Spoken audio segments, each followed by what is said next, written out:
Hello guys, this video covers some hard surface subdivision methods in 3ds Max. But real quick guys, if you're looking for what I consider to be the best 3D modeling tutorial on the internet, I recommend checking out my Udemy course. It's got tutorials on Blender, 3ds Max, CAD programs such as Plasticity and Moai 3D, and a lot of ZBrush as well. So if you want to master a variety of programs to really bring your skills up to the next level and master 3ds Max, Blender, ZBrush, and Plasticity, be sure to check out that course, link is in the description. Let's continue. Let's go ahead and just start with a basic plane. My favorite way to start. I don't really do a lot of box modeling, I mostly do kind of plane modeling right here. Alright, so we'll go ahead and cover some basic methods here. First, what I'll do guys is I'll go ahead and create just something that we can test things out on. So I'll go ahead and apply symmetry, and I'll go ahead and apply, let's say, turbo smooth. Let's turn off Iceland display. Alright, and I'm going to go ahead and rotate things, move this out. And so one thing I like to do to quickly set up some shapes is I like to make some cuts. And then I will do something like that. Alright, I'll go ahead. So at this point guys, I like to either just go ahead and manually remove the vertices, or I can apply a quick, for example, retopology modifier. Set this to a low number, like 25. And maybe turn off preprocessed mesh. So that's a quick way to also retopologize it if you have a very complex design. In this case, just go ahead and manually remove this. Alright. At this point, what I like to do is just make some cuts. And I'm going to go ahead and get some plane changes happening here. So I'm going to go ahead and just kind of move things out. I like to quickly apply a smooth modifier and then add a poly on top.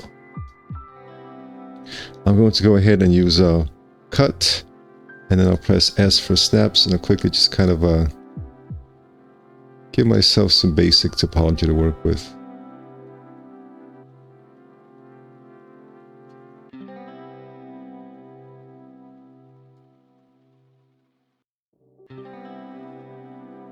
All right. So we've got this, and I'm going to go ahead and also apply a poly and a shell. I think it's always a good idea to separate the symmetry from the shell, just because I find that it causes crashes when you have symmetry right next to shell, and this is because of like the complex nature of working with shell and symmetry. It can cause some wobbly things. This may be an issue that's been fixed, but I just always kind of apply a poly in between, and it kind of solves that issue very simply. I like to apply model assist here. If you don't have model assist, you may get some strange results here, but I find that model assist helps me out here. Alright, so that gives you this right here. Alright, so I'm gonna go ahead and hold shift, and let's go ahead and make 2 copies. Alright guys, so the first subdivision method is to use creases, or as I should say, use support loops. So for this method, for this hard surface subdivision method, you would just go ahead and do cuts and use, for example, swift loop. Once inserting a loop, you can go ahead and hold down Control Alt and then left click to even that out according to the left side or the right side or the top or the bottom side. So click here to activate swift loop, or set it to a hotkey. I've got Alt S. Move it right here where you want it. Left click, hold down Control Alt, and left click, evens out here or evens it out there. So this is a very nice method for quickly getting the sharpness that you desire here. And you just kind of go wherever you want there to be sharpness. And that is the first method right there. Afterwards, you would apply edit poly on top of shell, and you would further, you can also use ring. So I select this, you click on ring right here, and then you use connect. Then you have 2 segments, then you increase the pinch, and so that way you can sharpen this up as well. Alright guys, so that is the first hard surface subdivision sharpening method right there. Alright, the let's talk about the pros and cons.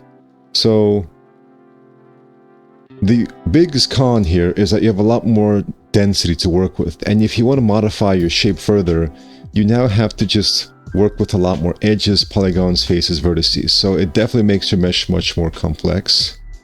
It slows down kind of the workflow because you have to spend a lot more time fixing topology and getting the loops in the right place. Sometimes you have to go in here and, like, if this is not looking right, you have to go ahead and kind of change the topology like this. So you have a support loop going around here, and then you have to go ahead and of course fix this.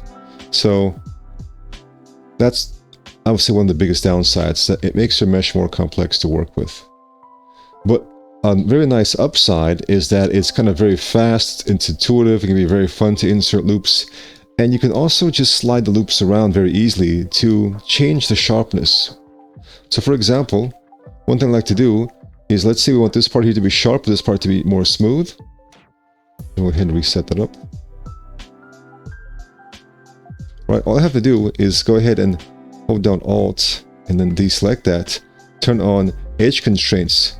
I can now use, for example, set flow, or I can simply just, with edge constraints, just drag this right there. As you can see, I'm now able to modulate the sharpness, go from sharp to smooth right here, whereas here on the left it's just pure sharpness. And I can further use these loops. I can move this. So remember guys, the basic principle here is that the closer edges are together, the sharper it is. The farther apart they are, the smoother it is. So look at this, guys. I can just move this apart. And look at that. I'm able to get sharp and smooth parts. Very simply, very intuitively. So I would say that's a very good benefit of this. And here I'm going to go ahead and select this. I like to use the Versace pivot script. So that sets up a pivot right there. I can then simply move this. I can get like a roundness right there. I can get the appropriate kind of curvature that I want.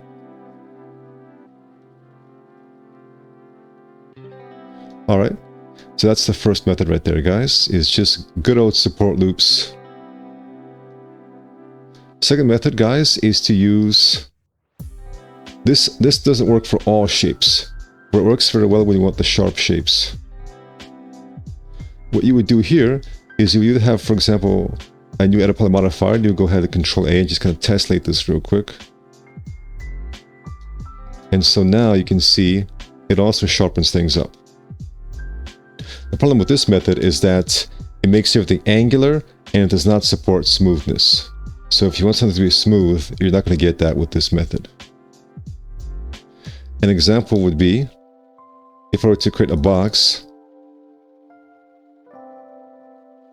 and let's say I want, let me just go ahead and do that.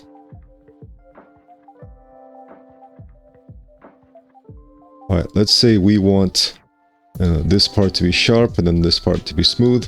Well, if you use this method, you're not going to get that. It's all going to be just angular here. So it does not work well for smooth shapes. Instead of using edit poly, to have it be more non-destructive, you can go ahead and apply, for example, a tessellate modifier. Set this to be this one right here, polygons, tension. I mean, the tension kind of adds a little bit of wobbliness here, which kind of gives it, sometimes you can have like a happy accident or create something interesting when you have some tension here. But you can also just set it to be 0, and you can modulate how many iterations you want. So if you want it to be like this, just a little bit sharper, more sharp, right here, very sharp. You got that right there.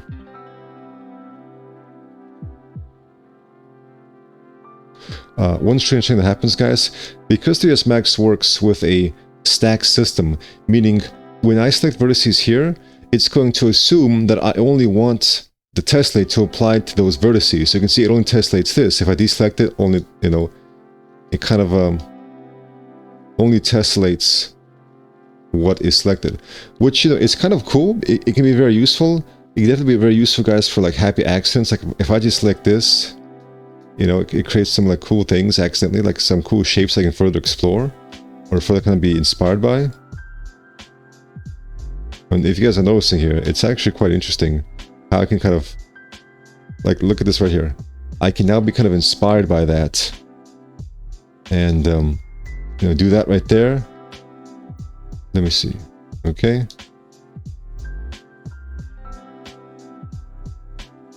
So right now, if I just press 1 to get out of that, it kind of does the whole thing. I'm gonna go ahead and click on Tessellate, then deselect. All right, it's like, it's actually a very fun way to get happy accidents, guys. Like I can now, for example, take this into ZBrush or maybe retopologize it.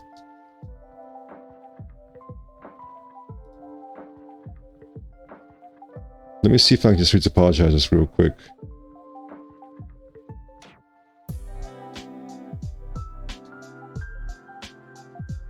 All right. So kind of maintains that similar shape, but now with much clearer topology. And now I can go ahead and add smaller details here. By the way, yeah, you can use something here called GeoPoly to kind of make things more rectangular. And then maybe kind of clean this up by holding down Shift, converting to edge here, deselecting this, and then just kind of using straight. That's available under loops, and then loop tools. We have a tool here called straight. But as you guys like that, we get like some more interesting triangle details happening, rectangular details happening. As you can see, we can add those kind of nice details on top. So, if you don't want this behavior, guys, a very simple solution.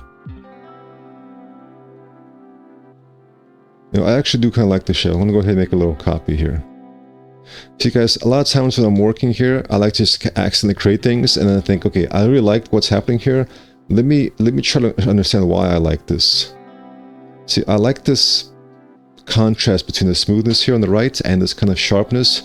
I also like the waviness here, like the zigzag pattern of the sharpness.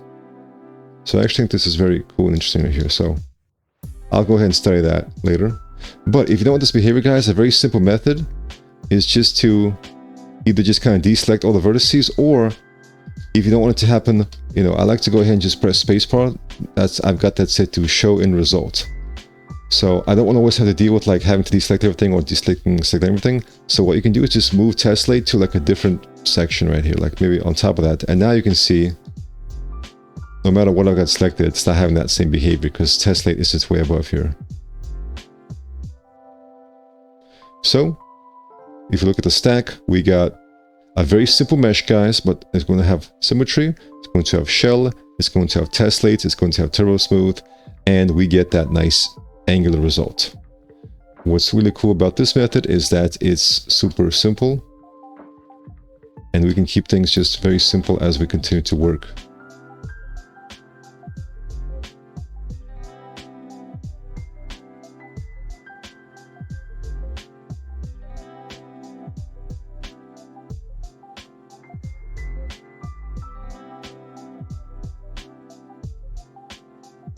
And we can get impressive results very quickly. Here, as you can see, I have bad topology. I got all sorts of bad n-gons, but it doesn't really mess with the result too much. So this result is actually, unlike the previous method using support loops, here this method is much more lenient if you have bad topology. I'm gonna go ahead and decrease these iterations because it's very complex right now. So I'm gonna go with maybe like, I'll just go with 1 turbo smooth for now, just to, I still have the sync on the result, but it's not gonna be as dense. So as you can see, guys, this method is highly resistant to bad topology, because even though we have this, you know, really bad n-gon happening here, because it tessellates, pretty much solves a lot of that, and actually turns everything into, well, quads. You can see the process, guys. Tessellate turns things into quads for us.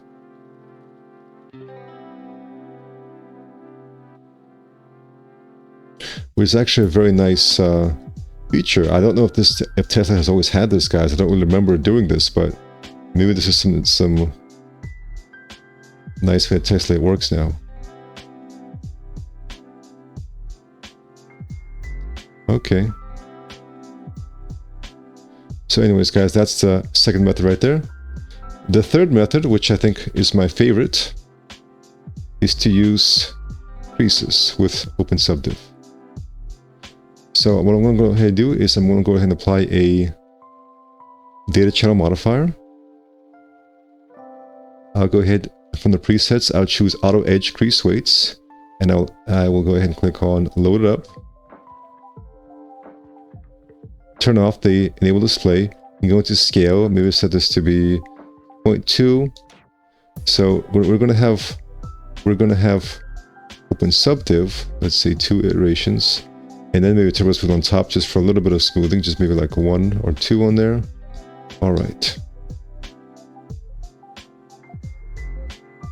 And we're going to go ahead and put data channel on top of shell actually. There we go. And let me see if I increase this. All right, we'll just go ahead and set that to be 1. So guys, without data channel, we would just begin this happening here. But with data channel, what this essentially does, guys, is it analyzes the mesh, it finds the angles, it goes ahead and creases that. You can see this is color showing us how much is being creased. It creases that and it passes up. I also like to go ahead and set this to be, instead of replace, add. Because here's the thing, guys. If it's set to replace, let's say down here, I select this and I want to make it like sharp right here, a certain value here. Or for example, guys, sometimes you want to go ahead and crease something that's not based on angle here. Well, let me go ahead and show like this. Let's say I have kind of this happening here. I'm going to go ahead and I show that. All right, and I go ahead and crease that.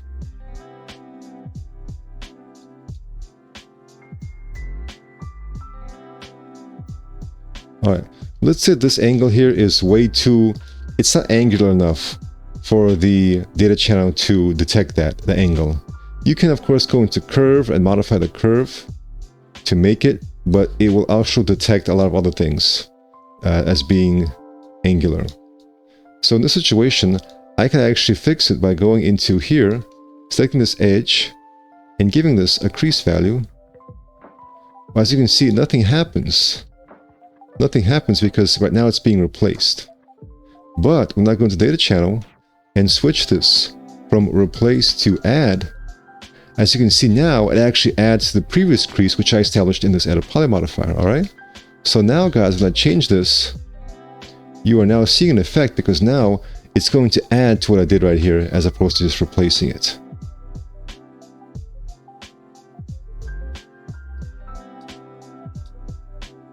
So with this method, guys, we get some very nice crisp results.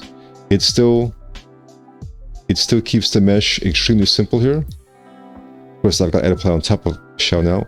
But as you can see, it just keeps the mesh extremely simple, and I can shell and I can extrude and bevel, and it just kind of gives us this nice result here. You can see how it doesn't really catch all of the angles. So in this situation, I will go ahead and grow that, hold control to switch to edge, and give this a little bit of a crease right there. And maybe I'll crease this too. There we go. But it just keeps things super simple, not having to use a bunch of support loops. Otherwise, guys, I'd have to just have all of this, and as you understand, it would just make editing a lot more difficult. So with this method, we kind of make things very simple, but it still looks very nice. Looks nice and clean. And guys, once you're done with this, what you can actually do is if you apply crease set on top. So normally, guys, what you can do is you can actually delete this, turn it off, and apply crease sets. Then you can go ahead and more professionally select this and do a crease set right there. You see here, you know, just kind of manually just select what edges you want.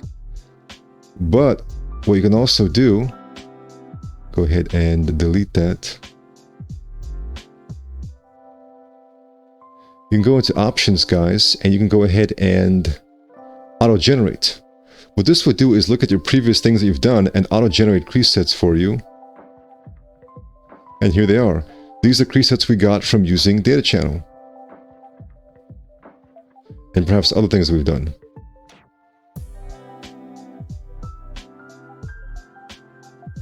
Well, actually, Data Channel gives us a lot more right here. Alright, so that we can actually do that right there. Also, guys, if we add a poly on top of Data Channel, it's going to go ahead and remember what creases were set. So it's going to head and give this for us. So like right now, if I were to collapse this, those creases would be baked into the edges right here. So that is a very nice method right there, guys. So these are, I would say, are 3 very powerful, effective methods for hard surface sharpening and subdivision inside 3ds Max. Thank you for watching and take care.